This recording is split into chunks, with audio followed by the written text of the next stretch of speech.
Welcome back. Let's go over these multiplication word problems. So we've been given a conversion. We know 1 liter is the same as 0.265 gallons. And on a trip, the Marshalls have bought 88.4 liters of gas. So they want to know how many gallons of gas they purchased. And they've told us here where to round. So let's pay attention to that. So we want to round to the nearest tenth of a gallon. Okay, so we've got 88.4 liters of gas. And so for each of those liters, we have 0.265 gallons. So we're going to multiply that by 0.265. So we'll start with the 5. So we've got 5 times 4 gives us 20, carry that 2. 8 times 5 gives us 40, plus 2 is 42. And then another 8 times 5 is 40, plus 4 is 44. Let's move down a line. So we're going to add a 0, then deal with this 6. So we've got 6 times 4 is 24, carry the 2. 8 times 6 is 48, plus 2 is 50. And then we've got 6 times 8 is 48, plus 5 is 53. Okay, and let's go one more. So now we need to add 2 zeros, and then we're going to focus on the 2. So 2 times 4 gives us 8. 2 times 8 gives us 16, carry that 1. 2 times 8 gives us 16, plus 1 gives us 17. So now we can do the addition here.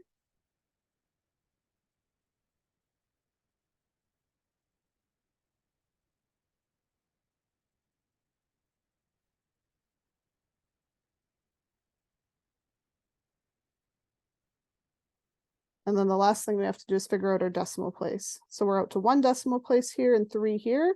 So our answer then is going to have 4 decimal places. And they've told us we want this to the nearest tenth. So we're going to round down then to 23.4 gallons. So they purchased 23.4 gallons.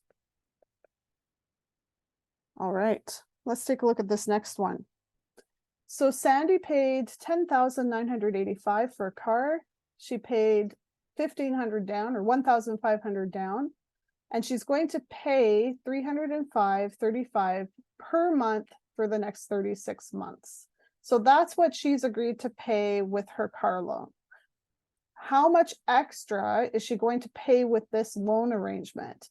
So compared to if she had just bought the car outright for $10,985, how much extra is she going to pay with this loan she has? All right, well, let's figure out, well, we've got a down payment of $1,500 or $1,500. I'll just write that down. Then let's figure out her total payments. So every month she's paying $305.35, and that's for 36 months. So let's multiply by 36 months and figure out her total for those payments. So we've got 6 times 5 gives us 30. 6 times 3 is 18, plus another 3 is 21. 6 times 5 is 30, plus 2 is 32. 6 times 0 is 0, but then we still have to add the 3. 6 times 3 is 18. Okay, and then we're going to drop a line. And now we're looking at the 3. So 3 times 5 gives us 15, carry the 1. 3 times 3 is 9, plus 1 is 10, carry the 1. 3 times 5 is 15, plus 1 is 16. 3 times 0 is 0, add 1 to get 1. And 3 times 3 is 9. So now let's add those two numbers up.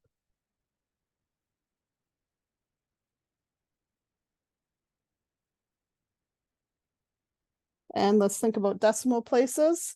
So here we're out to 2 decimal places in this first number and 0 in the second. 36 is just a whole number. So that means our answer is going to have 2 decimal places. Okay, so that means she's paying roughly $11,000 in her payments. So let's figure out the total amount she's paid then. So the total amount she's paid is going to be the amount she's paid in those payments plus the 1,500 she put down. So if we add those up, what do we get? Remember, we're stacking our decimal this time because we're adding.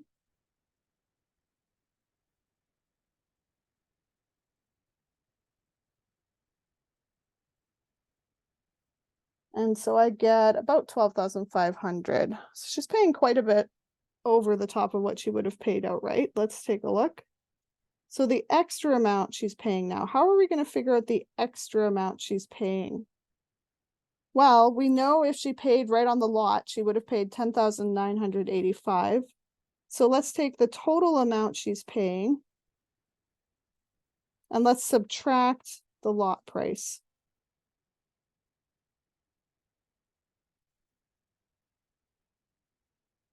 Okay, what do we get here? So remember, we're stacking our decimals again.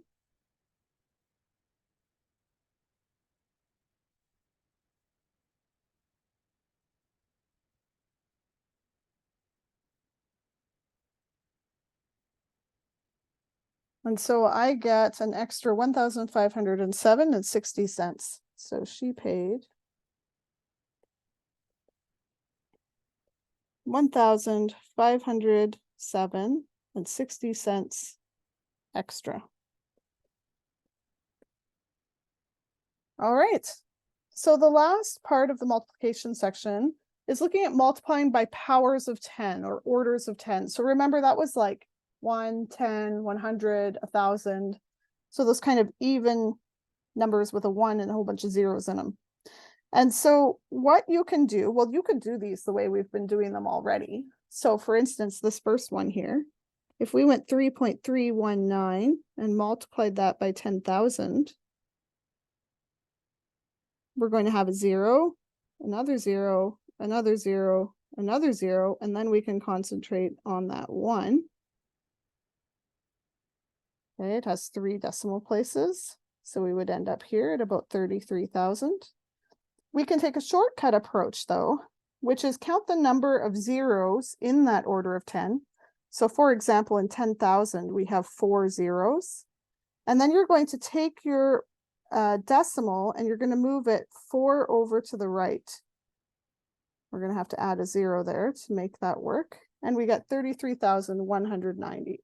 So remember, if you start with a number that's around 3 and we're multiplying by 10,000, we're going to get a much bigger number. So that's why the decimal is moving to the right, so that we end up with that bigger number. So let's do a few examples.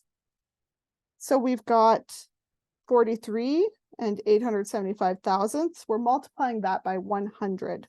So here we have 2 zeros. So we're going to move that decimal place 2 over to the right.